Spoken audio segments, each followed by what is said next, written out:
Number 19 is 8.64 hectometers to centimeters. So that is 1, 2, 3, 4 places to the right.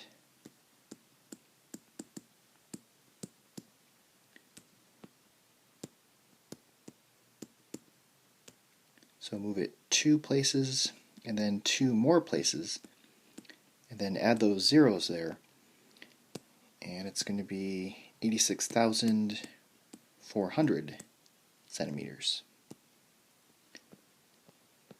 Number 20 is 71 decimeters to kilometers. So that's going to be 1, 2, 3, 4 to the left.